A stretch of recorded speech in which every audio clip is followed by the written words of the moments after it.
Fala, família Desascope, como é que vocês estão? Espero que vocês estejam bem. Gente, feliz ano novo, feliz 2023. Que esse seja o ano onde você vai conhecer mais o Senhor e vai conhecê-lo profundamente. Essa é o meu desejo para a sua vida, que nós possamos crescer cada dia mais na graça, no conhecimento, na sabedoria e na revelação de quem é o nosso Senhor e o nosso amado Jesus Cristo. Gente, estou muito feliz de poder abrir o Lab de 2023. Cara, que honra, que privilégio. Depois desse ano incrível que nós tivemos em 2022, estudamos várias coisas, tivemos exposição da palavra de diversos livros das Escrituras. Nós também tivemos aulas temáticas, aulas acerca de temas que são importantes para a nossa vida como cristãos. E hoje nós vamos iniciar uma nova série aqui no Lab. Na verdade, uma nova série em toda a igreja. E eu queria começar pensando com você algo muito importante. Eu não sei se você teve acesso, mas se você não teve, aqui embaixo, tá? Aqui embaixo, abaixo desse vídeo, na verdade, desculpa, abaixo desse vídeo aqui, vai ter um link para você baixar o flyer, a forma de viver Desascope. A forma de viver Desascope. É um flyer que está norteando todas as nossas ações, todos os nossos atos como indivíduo, de acordo com aquilo que nós queremos como família Desascope. Quero desejar muito para você, cara, que você cresça esse ano no desenvolvimento de ser uma cópia de Jesus. Não porque nós chamamos de Desascope, mas porque a Bíblia diz que nós fomos criados para sermos a semelhança dele. Cristo Jesus, nosso Senhor. Você pode conferir isso em Romanos 8, 29. Gente, o primeiro tópico que nós vamos trabalhar no Lab serão 4 tópicos. Nós teremos, então, 4 aulas voltadas no mesmo tema agora no Lab. O primeiro tópico que nós vamos pensar é sobre adoração e devoção. Como isso é importante para os nossos dias e também é muito importante para a nossa vida como filho de Deus. Gente, não tem como vivermos evangelho sem intimidade com o Senhor. Então quero te encorajar, cara. Quero que essa aula venha queimar dentro do seu coração um só desejo: ter tempo de intimidade com Deus. Então, basicamente, se você tiver com o seu flyer da forma de viver Desascope, se você não tiver, não tem problema, você clica no link, você pode baixar aqui o flyer. Basicamente, hoje nós vamos pensar sobre adoração e devoção. O que vai, então, pautar a nossa adoração e a nossa devoção são 4 tópicos. Primeiro, nós vamos orar e meditar na palavra diariamente. Segundo, nós vamos estar em comunhão com os irmãos semanalmente. Terceiro, nós vamos jejuar semanalmente. E quarto, nós vamos ler a nossa Bíblia anualmente. Então, nós vamos começar pensando acerca de adoração e devoção. Dentro de adoração e devoção, nós vamos abordar esses 4 tópicos. Mas deixa eu te dar um spoiler do que nós vamos trabalhar nesses 4 labs que nós teremos juntos. Primeiro, adoração e devoção, que no caso é hoje, esse vídeo que você está assistindo. Segundo, crescimento e cuidado, como cuidar de nós mesmos e como cuidar dos próximos ou do nosso próximo. Terceiro, serviço. E quarto, evangelismo. Gente, de verdade, se prepara porque vai ser um tempo incrível e eu creio que o Senhor vai ministrar muito ao nosso coração. No mais, pega seu papel e sua caneta. Pega seu papel e sua caneta, por quê? Porque é o lendo a Bíblia, gente. É o nosso culto de ensino. É um período de estudo da palavra, onde nós vamos aprofundar nas Escrituras. Claro que uma pregação nos marca e nos marca por vezes, mas o estudo da palavra nos ajuda a aprofundar naquilo que o Senhor está comunicando por meio das suas Escrituras. Uma coisa muito importante que a gente precisa entender é que para pensarmos a adoração e devoção íntima, adoração e devoção espiritual, nós precisamos, adoração e devoção íntima, adoração e devoção pessoal eu quis dizer. Nós precisamos começar utilizar dos meios de graça que o Senhor nos deu. O que seriam meios de graça? É muito provável que você tenha aprendido essa mesma coisa que eu vou te ensinar, mas com outro nome: disciplinas espirituais. As disciplinas espirituais são meios de graça que o Senhor nos concede para que possamos ter tempo de intimidade com Ele, crescer no conhecimento dEle e sermos transformados por meio da sua glória. Então, hoje, para nós pensarmos adoração e devoção, para nós vivermos um estilo de vida Desascope, ou um estilo de vida como uma cópia de Jesus, nós precisamos pensar sobre hábitos espirituais. Gente, nós precisamos pensar sobre hábitos espirituais e esse é o tema da nossa aula.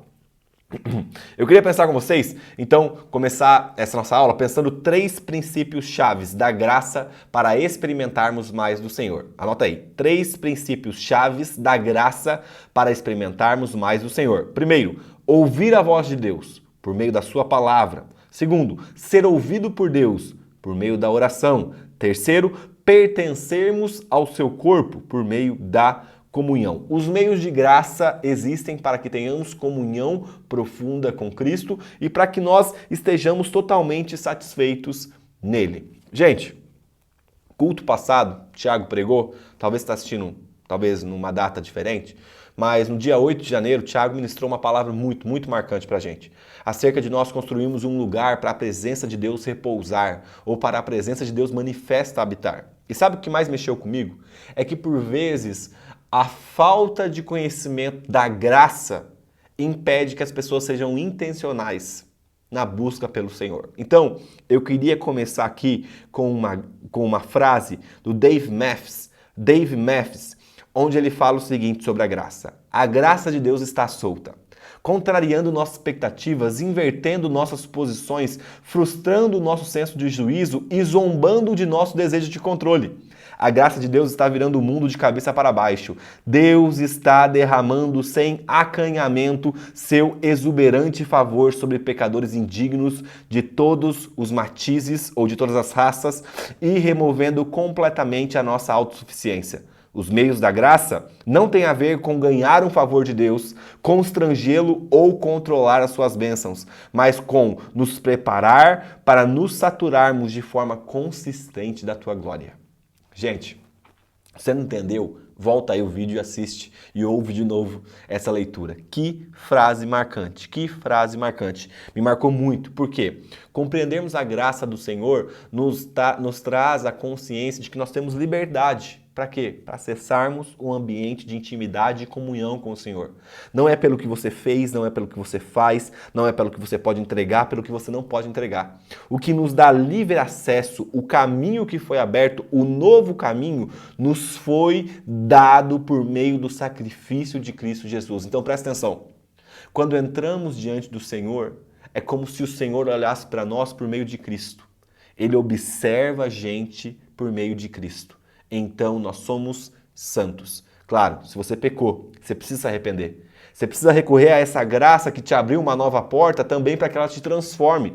Porque de acordo com Tito, capítulo 2, versículo 11, o discípulo de Paulo, ele vai falar o seguinte, olha, essa graça nos transforma para que, renegadas as paixões impiedosas, eu venha viver de maneira santa ao Senhor. Então esse é o nosso desafio. Primeiro, ter consciência que os meios da graça, vou reformular, tá? As disciplinas espirituais, os meios da graça fica mais bonito para você entender de forma mais clara. Os meios da graça é garantia, tá? Da graça consumada em Cristo, mas também a transformação, o abandono do pecado, o abandono das paixões impiedosas que por vezes tomam conta do nosso coração, também vem por meio da graça. Essa graça de Deus manifestada em Cristo Jesus, que tem capacidade para nos transformar, mas também para nos salvar. Se eu pudesse abrir esse nosso estudo de hoje, como eu estou feliz de poder fazer a abertura dessa série, eu colocaria o seguinte texto. Salmo 34, versículo 8. Salmo 34, versículo 8 diz o seguinte: provem e vejam que o Senhor é bom. Bem-aventurado é quem nele se refugia. De novo, provem e vejam que o Senhor é bom. Bem-aventurado é quem nele se refugia. Ah, gente, que beleza! Nós podemos experimentar, provar, degustar da bondade do Senhor. E a forma que nós experimentamos isso é por meio, pelos meios da graça. É por meio dos meios de graça, ficaria a redundância. Então é pelos meios da graça. Oração, leitura da palavra, jejum, vida em comunhão. Então, queria começar pensando com vocês aí sobre ouvir a voz de Deus. Sobre ouvirmos a voz do Senhor, que seria por meio da sua palavra. Então, o primeiro tópico que nós vamos primeiro tópico que nós vamos trabalhar é sobre leitura bíblica. Se nós vamos pensar adoração e devoção, o que vai pautar, o que vai direcionar a nossa adoração e a nossa devoção é a nossa leitura bíblica. Por quê? Isso daqui é um mapa que nos direciona na forma de relacionarmos com o nosso Pai. Não sabemos relacionar com Deus sem lermos as Escrituras, porque aqui estão os fundamentos de um relacionamento saudável com Deus. Então, primeira coisa nós precisamos entender. Precisamos ler a palavra de Deus. É bem provável que você já esteja participando aí da nossa leitura bíblica anual. Que bom, continue. Seja consistente e constante na leitura bíblica, porque isso é alimento para nossa alma e também norte, direcionamento, para que nós possamos entender qual é o plano redentivo do Senhor. Então, o primeiro ponto que nós vamos trabalhar é sobre ouvir a voz de Deus. Adoração e devoção, ouvir a voz de Deus, leitura bíblica, claro. O que nós precisamos tomar consciência, gente, é que a finalidade da leitura bíblica, presta atenção, eu digo leitura, não estudo. Nós vamos abordar estudo daqui a pouco. A finalidade da leitura bíblica é nos dar amplitude da palavra. É como se você subisse num monte, presta atenção nesse exemplo, é como se você subisse num monte e olhasse os vales lá embaixo de forma ampla. Então eu enxergo todo. Com a leitura bíblica, eu tenho a oportunidade de enxergar o todo da narrativa de Deus. Eu tenho a oportunidade de enxergar o todo do plano da redenção de Deus. Porque eu subo no monte e observo Gênesis. Aí depois eu ando um pouquinho mais para frente, enxergo o Êxodo. Ando lá para Juízes, vou saltando nas Escrituras e vou enxergando o plano geral de Deus manifestado nas Escrituras. Hebreus capítulo 1, versículo 1 fala o seguinte, olha isso. Antigamente, Deus falou muitas vezes e de muitas maneiras. Pausa. Eu já falei aqui 1000 vezes, já falei pregando, já falei em todos os lugares. Vocês sabem o quão apaixonado eu sou pela palavra de Deus. E nós precisamos atentar para os detalhes que o Senhor nos coloca na sua palavra. Ele fala o seguinte, antigamente Deus falou. Então Deus fala. Se nós estamos lendo a palavra que é de Deus, nós precisamos tomar consciência de que Deus fala. E não falou uma vez só, falou muitas vezes e de muitas maneiras, aos pais, pelos profetas. Mas nesses últimos dias nos falou pelo Filho, a quem constituiu o herdeiro de todas as coisas e pelo qual também fez o universo. Deus fala. Grava isso com você. 2 Timóteo capítulo 3, versículo 14. Quanto a você, permaneça naquilo que aprendeu e em que acredita firmemente, sabendo de quem você o aprendeu e que desde a infância você conhece as sagradas letras, que podem torná-lo sábio para a salvação pela fé em Cristo. Toda a Escritura é inspirada por Deus e útil para o ensino, para a repreensão, para a correção, para a educação na justiça, a fim de que o servo de Deus seja perfeito e perfeitamente habilitado para toda boa obra. Antes de qualquer coisa, eu repito, precisamos tomar consciência de que Deus fala, Ele se revela a nós, Ele comunica conosco.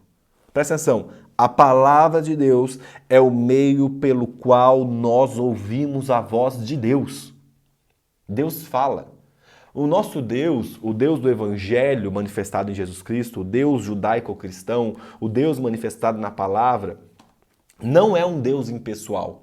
Não é um Deus que está distante, um Deus do deísmo, que gira o globo e aí ele não intervém mais na sua criação. Pelo contrário, o nosso Senhor continua se manifestando na criação por meio da graça comum, por meio da revelação especial e coisas do tipo. E nós temos total consciência de que Ele fala conosco. Agora, sem a leitura bíblica, gente, nós perdemos a essência do verdadeiro evangelho, porque o verdadeiro evangelho é Cristo Jesus. E onde Cristo está manifestado? Na palavra.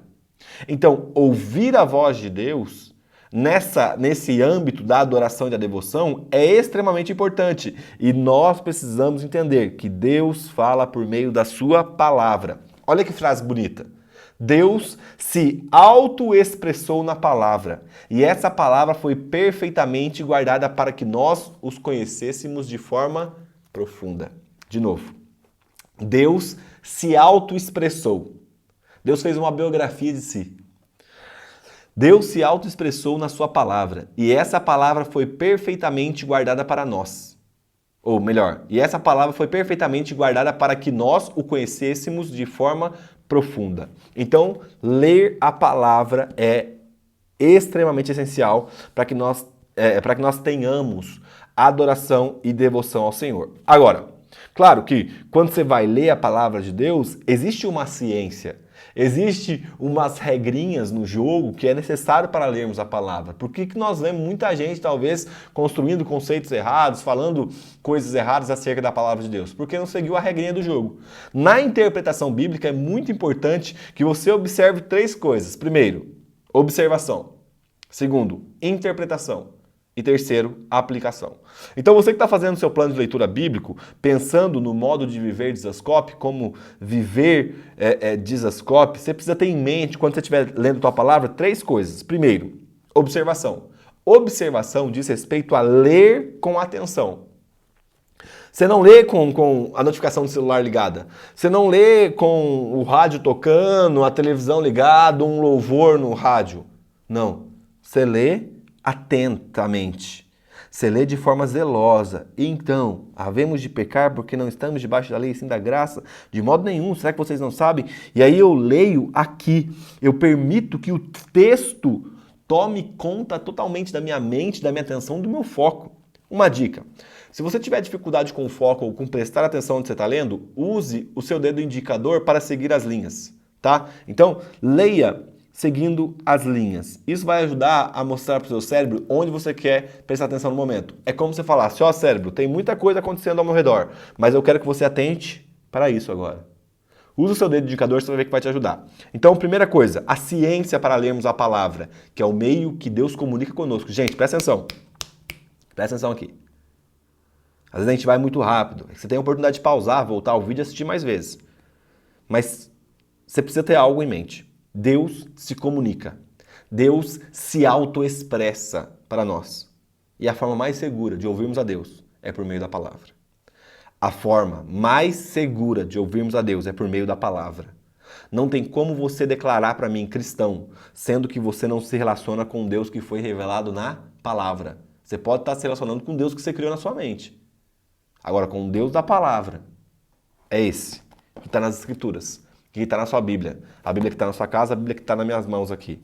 Então, para lermos, existe uma ciência, existem umas regrinhas no jogo. Primeiro, observação. Leia com atenção. Deixe o seu foco totalmente voltado na palavra. Segundo, interpretação. A pergunta é, qual é o contexto e como esse versículo contribui para o meu entendimento geral da palavra? De novo, observação, eu leio com atenção. Segundo ponto, interpretação. Qual é o contexto e como esse versículo contribui para o meu entendimento geral da palavra? Então, um exemplo, tá? Estou aqui, Romanos 6, 1. Que diremos então? Continuaremos no pecado para que a graça aumente ainda mais? De modo nenhum. Como viveremos ainda no pecado, nós que já morremos para ele? Ou será que vocês ignoram que todos nós fomos batizados em Cristo, fomos batizados na sua morte? Um exemplo. Pô, aqui ó, a interpretação pessoal, beleza. Tira a sua interpretação pessoal, mas você precisa entender como que esse versículo encaixa em toda a narrativa da palavra. Gente, você não pode pegar um versículo daqui e usar ao seu bel prazer, porque existe um contexto. Existe um contexto. Não tire o versículo do contexto. Por quê? Senão você pode distorcer a palavra de Deus. Já teve a experiência de você ver alguma reportagem, alguma coisa onde pegaram a fala de alguém e distorceram? Às vezes nós fazemos isso com a palavra de Deus. Então, interpretá-la à luz de toda a narrativa é de extrema importância. Primeira coisa, eu observo, eu leio com atenção. Segunda coisa, eu a interpreto de acordo com todo o contexto da palavra. E terceira coisa, eu aplico ela ao meu dia a dia. A pergunta que eu preciso fazer é, como eu aplico isso ao meu dia a dia? Como que eu pego esse texto aqui e coloco ele encarnado por meio da minha vida, na minha rotina comum, no meu dia a dia, na minha forma de viver, no trabalho, na faculdade, na escola, ou seja lá onde for. No fim das contas, não há nada que substitui encontrar um lugar, encontrar um local, estabelecer um horário, bloquear as distrações, colocar o meu rosto diante da palavra e permitir que a minha mente e o meu coração sejam conduzidos, capturados e emocionados pelo próprio Deus, se comunicando comigo em suas palavras. Não há nada, não há substituto para alguns minutos concentrados na palavra de Deus. Gente, não tem desculpa. Não tem outra forma de conhecer a Deus, a não ser por meio da palavra, porque é aqui onde ele se revelou. Agora, nós não fazemos a leitura da palavra sozinhos. Quando você entra no seu quarto, talvez você está no período de intimidade com Deus, está sozinho com o Senhor, você fica pensando, pô, tô aqui, tô sozinho, não tô entendendo nada. Não. Ele nos deixou o Espírito Santo, que nos guia em toda a verdade, que é o Consolador, que é aquele que nos concede sabedoria e revelação. Então, eu quero te desafiar a, antes de ler a sua palavra, no seu período de leitura bíblica, a orar. Senhor, ministra o meu coração. Senhor, dentro das minhas limitações, dá-me sabedoria e revelação da Tua palavra, porque eu quero Te conhecer profundamente. Senhor, fala comigo. E deixa o Espírito Santo conduzir você na leitura da palavra. Lembra, observação, ler com atenção, interpretá-la de acordo com o todo e aplicá-la ao seu dia a dia. O que eu sugiro para você? Talvez você está assistindo esse vídeo num dia alterado, não é no dia que saiu o Lab. Eu recomendo que você use um cronograma de leitura, tá? Você que precisa ler a Bíblia aí, você que vai ler as Escrituras. Eu recomendo que você use um cronograma. Gente, não tem como você falar assim, hoje eu vou ler isso aqui, ó. Aqui. Ah, tá, caiu aqui. Não, isso não existe. A forma aleatória de se viver não existe para o cristão. Então é muito importante que você use um cronograma. Eu recomendo um de 3 meses, tá? Toda a Bíblia de Zascope, ela tem um cronograma de 3 meses. Deixa eu mostrar para vocês aqui, ó. Tem aqui um cronograma de 3 meses, depois você pode olhar na sua aí. Ou então, um de 6 meses, que é muito bom, vai dar cerca de 6 capítulos por dia. E por último, eu recomendo um de 1 ano, tá? De preferência de 6 meses. 6 meses seria top porque te ajuda a compreender o contexto, sendo que você vai ler pelo menos 6 capítulos, não somente 3. Então lembra, a leitura bíblica faz parte do nosso período de intimidade com o Senhor, é um meio da graça, porque é a forma de nós ouvirmos ao Senhor. Se a leitura bíblica gera amplitude, agora nós vamos falar do estudo. O estudo bíblico gera profundidade. Então, eu tenho amplitude, eu subo numa montanha e observo os vales. Agora eu desço. E vou caminhar, e vou andar, vou passar por todos os vales, conhecendo de fato, de forma profunda. Então, a leitura bíblica gera amplitude, o estudo bíblico gera profundidade. E, gente, não tem como eu estudar a Bíblia somente com a Bíblia. Esse é o grande desafio. Às vezes eu recebo no Instagram, ou as pessoas vêm falar comigo, Léo, como que eu faço para estudar a Bíblia? Simples. Você precisa ter materiais que vão te ajudar. Materiais auxiliares que vão te ajudar nesse caminho. Então, eu recomendo para você estudar a Bíblia, tá? 3 materiais, pelo menos 3 materiais que vai te ajudar. Primeiro, teologia sistemática. Teologia sistemática. 2 autores muito bons e de confiança são o Millard Erickson, um cara extremamente equilibrado e bíblico na sua teologia sistemática, e eu vou dar aqui um spoiler, é uma teologia sistemática de capa preta com uma cruz vermelha, tá? Millard Erickson, escreve assim, ó, no Google, ou na Amazon, ou em algum lugar que você vai comprar. Só não baixa PDF que é pecado, tá, gente? Não sei se te contaram, mas é pirataria, mas fica para outra aula. Teologia sistemática, Millard Erickson. Ou então de um outro autor, chamado Wayne Grudem, tá? Millard Erickson ou Wayne Grudem, teologia sistemática. Segunda coisa que é muito bom você ter para você estudar a palavra de Deus é uma teologia bíblica. E eu recomendo para você o Plano da Promessa de Deus do Walter Kaiser Jr. O Plano da Promessa de Deus, ou então um livro chamado O que é Teologia Bíblica, um livro bem fininho que eu vou usar, aliás, aqui no nosso curso de líderes, que eu vou ministrar o módulo em março, falando sobre interpretação bíblica, e aí eu vou recomendar para eles a leitura obrigatória. Recomendar a leitura obrigatória não daria, né? Mas eu vou sugerir como leitura obrigatória o que é teologia bíblica, tá? E terceira coisa, um comentário bíblico. Teologia sistemática, uma teologia bíblica, de preferência do Walter Kaiser Jr., que é um cara muito, muito top, ou então o livro que é teologia bíblica, e terceiro, um comentário bíblico. Algumas pessoas que são muito equilibradas, que nós trabalhamos aqui na família de Zascope, primeiro, o John MacArthur, ele comentando as escrituras, ele é muito bom. O Tim Keller lê de tudo do Tim Keller, então não se preocupe. Martin Lloyd Jones, talvez um dos maiores referenciais que eu tenho para minha vida. John Stott, D.A. Carson e também Keener, tá bom? Você que gosta de uma teologia mais pentecostal, recomendo o Keener para você, mas esses também são muito equilibrados. Então, para você estudar a Bíblia, para você ter profundidade, você precisa de uma teologia sistemática, pelo menos, de uma teologia bíblica e de um comentário bíblico. Já vê esses autores aí que vai te ajudar. Se a leitura bíblica é feita de forma corrida, o estudo bíblico ele é algo mais denso, mais processual, mais artesanal. É como se nós estivéssemos cavando um terreno para construir fundamento. Então, assim, você vai perceber que às vezes você vai pegar uma pequena perícope, um pequeno trecho da palavra, e aí você vai ficar ali, vai, uma semana, 15 dias. Você fala, caramba, não saí daqui, cara. Por quê? Porque você está cavando o terreno.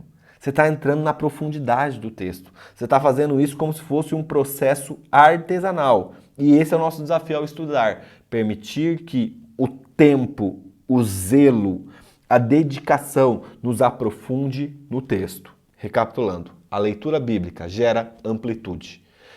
O estudo bíblico gera profundidade. E o terceiro, a meditação bíblica. Para ouvirmos a voz de Deus, a meditação bíblica também é extremamente importante. Se a leitura bíblica gera amplitude, se o estudo bíblico gera profundidade, a meditação bíblica gera ou é uma admiração às riquezas. É como se você encontrasse no seu labor do estudo bíblico um diamante. E aí você limpasse o diamante, você colocasse ele sobre uma mesa e você ficasse ali, contemplando a beleza de um diamante. A meditação bíblica é a mesma coisa, mas o nosso diamante são passagens, são versículos, são capítulos belos que o Senhor colocou na sua palavra para que nós sejamos ministrados. Então, a meditação bíblica ela pode ser definida da seguinte maneira: uma contemplação incendiada com o amor daquele que se contempla, ou seja, Deus. A meditação bíblica também é ruminar, remastigar, né, se fosse num português mais claro, a grandeza de Deus, assim como o animal rumina o alimento. Meditação é pensar em Deus de acordo com a sua palavra. Meditação é fazer a fé descer da mente para o coração. Você quer um fundamento para você meditar? Salmos 119, versículo 147. Salmos 119, versículo 147. Levanto-me antes do amanhecer e clamo. Na tua palavra espero confiante. Fico acordado nas vigílias da noite para meditar na tua palavra. Salmos 19, versículo 14. As palavras dos meus lábios e o meditar do meu coração sejam agradáveis na tua presença, Senhor, rocha minha e redentor meu. Então lembra, devagar, com calma. Se você puder pausar o vídeo, você pausa, fica à vontade. Leitura bíblica gera amplitude. Estudo bíblico gera profundidade. E meditação nos faz admirar a riqueza da palavra, tá bom? Você pode pensar, Léo, eu já tentei muito, já tentei demais meditar, mas eu não consigo. E eu posso te afirmar que é mentira. Por que eu digo isso? Porque todos nós sofremos em algum ponto com ansiedade. E quando você sofre com ansiedade, você sofre porque você está meditando na coisa errada. Geralmente é o problema. Então, o fruto da meditação no problema é a ansiedade. Sabe quando você sai de casa, aí você sai pensando, meu Deus, aquele problema e tal, aí você passa o dia inteiro, você vai no banheiro, o problema, você vai almoçar, o problema está com você. E aí você está ali, ó, ruminando o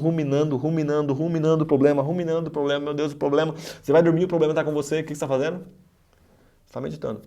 Imagina se você substituir o problema por um versículo.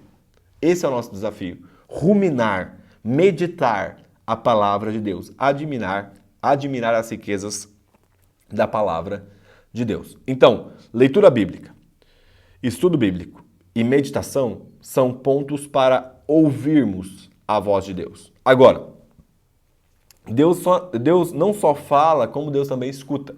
Então, a forma que Deus nos escuta é por meio da oração. E aqui eu queria falar com vocês agora do tópico oração, que é extremamente importante também para adoração e devoção. Lucas capítulo 18, versículo 1 fala o seguinte: Jesus lhes contou uma parábola para mostrar que deviam orar sempre e nunca desanimar. Será que Deus não fará de justiça aos seus escolhidos, que ele clamam dia e noite, embora pareça demorado em defendê-los? Digo a vocês que depressa lhes fará justiça. Contudo, quando o Filho do Homem vier, será que ainda encontrará fé sobre a terra? Essa é uma passagem muito interessante, eu pulei 5 versículos só para pegar os pontos principais. Jesus está contando uma parábola. Nós vemos isso em boa parte do Novo Testamento, em boa parte dos evangelhos sinóticos. E a parábola tem uma finalidade: para que os seus discípulos orem sempre e nunca desanimem. Então olha isso.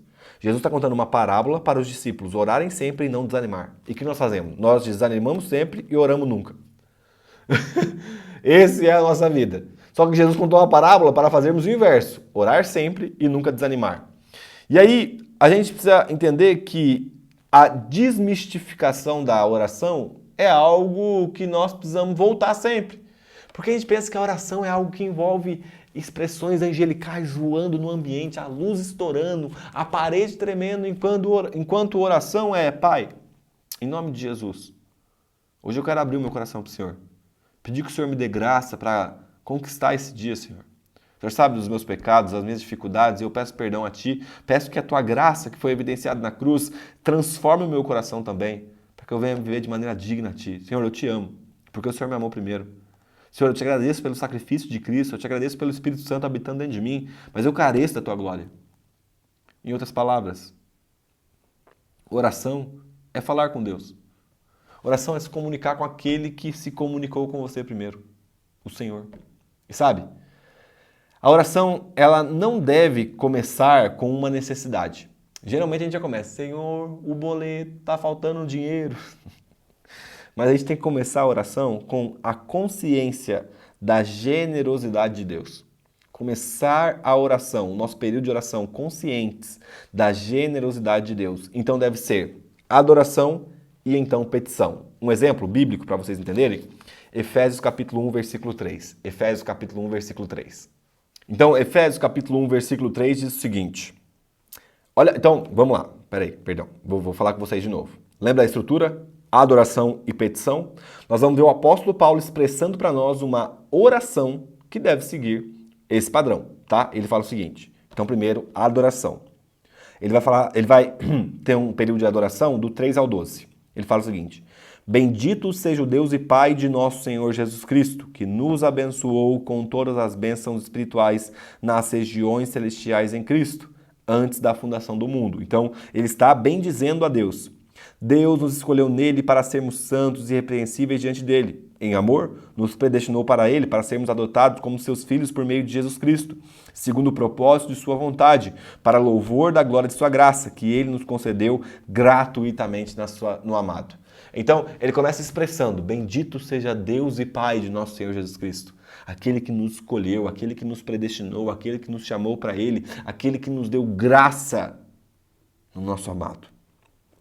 Nele também, no nosso amado, temos a redenção pelo seu sangue, a remissão dos pecados segundo a riqueza da sua graça, que Deus derramou abundantemente sobre nós em toda sabedoria e entendimento.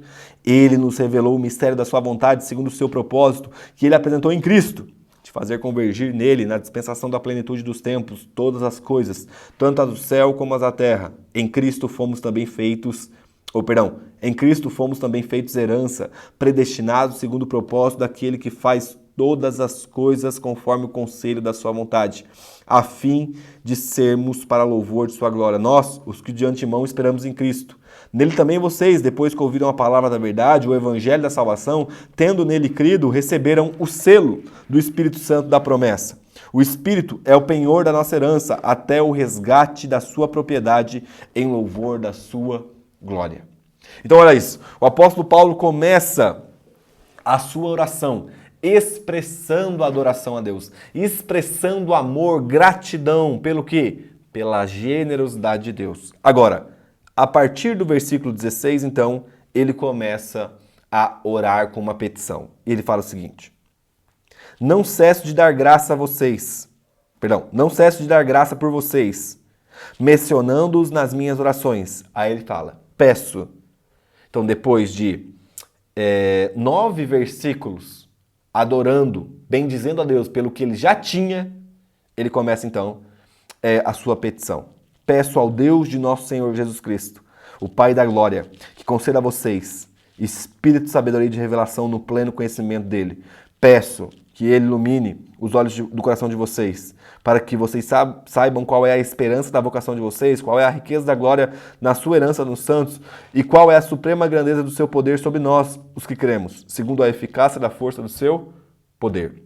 Então, nós precisamos tomar consciência de que a estrutura bíblica de oração é adoração, reconhecimento da generosidade de Deus e, por fim, petição.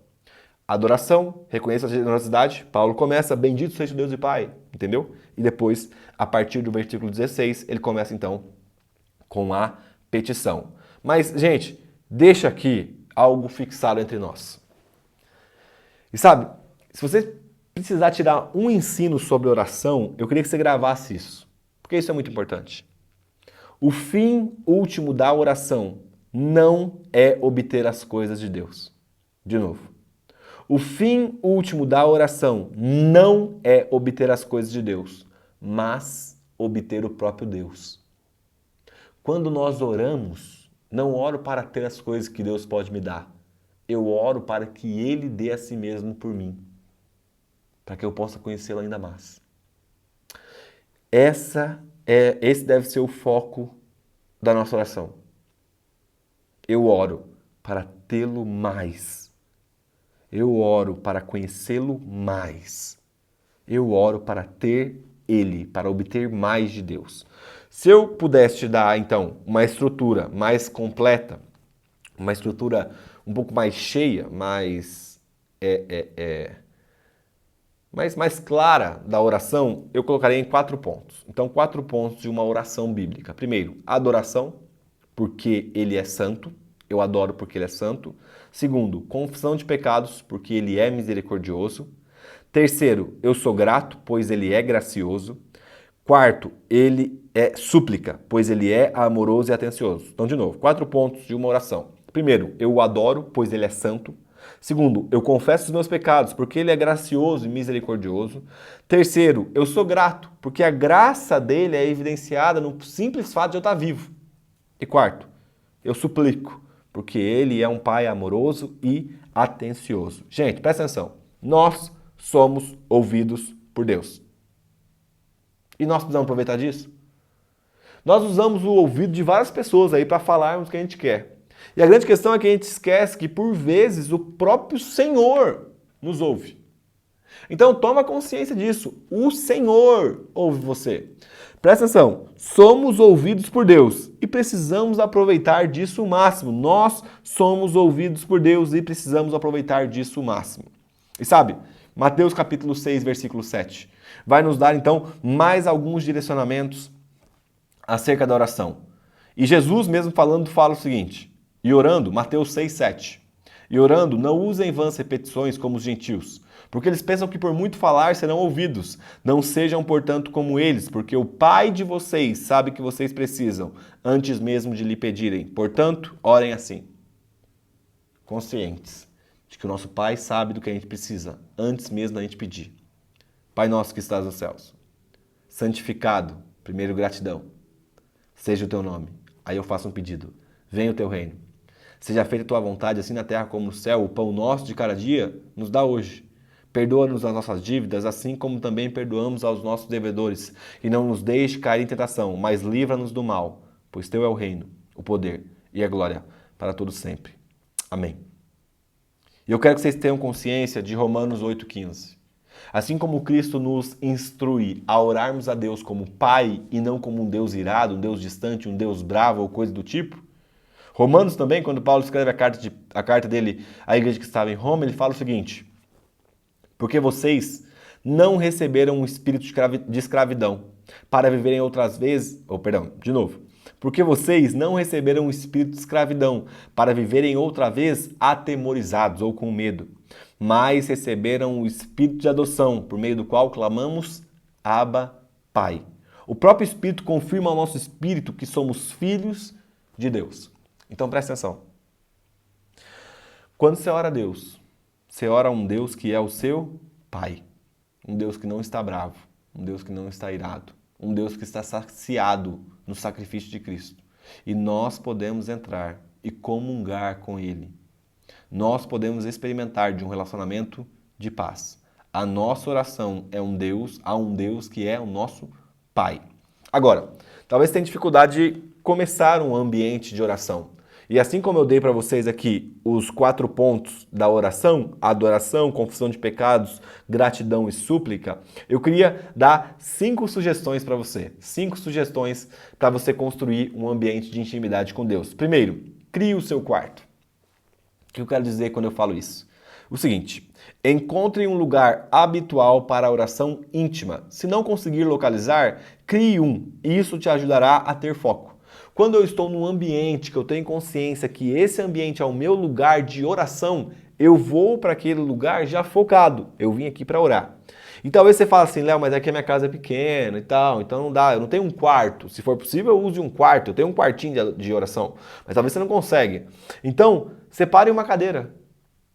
Fala com a sua família assim, ó, quando eu estiver sentado naquela cadeira, naquele canto lá, ninguém fala comigo. Por quê? Porque eu estou orando ao Senhor. Batiza a cadeira. Te batizo, cadeira. Cadeira de oração. Cadeira de oração, vai ficar nesse canto. Então avisa a família, ó gente, vocês podem falar comigo a hora que vocês quiserem, mas na hora que eu estiver sentado nessa cadeira, ninguém fala comigo. Por quê? Eu estou orando a Deus. Ou então, para você que gosta, procura um bosque, procura aí um parque, um monte, para que você possa ter um lugar de oração. Crie o seu quarto, crie um ambiente de intimidade. Segundo, comece com a Bíblia. A oração é uma conversa que não iniciamos, mas uma resposta à iniciativa de Deus, falando conosco em sua palavra. Então, Deus veio a nós pela sua palavra e agora nós respondemos a ele. Então, antes de eu começar a orar, eu preciso começar pela palavra. Ele lhes deu vida quando vocês estavam mortos em suas transgressões e pecados, nos quais vocês andaram no outro tempo, segundo o curso deste mundo, segundo o príncipe da potestade do ar, que agora atua nos filhos da desobediência. Senhor, obrigado, porque o Senhor me deu vida quando eu estava morto nos meus pecados e delitos.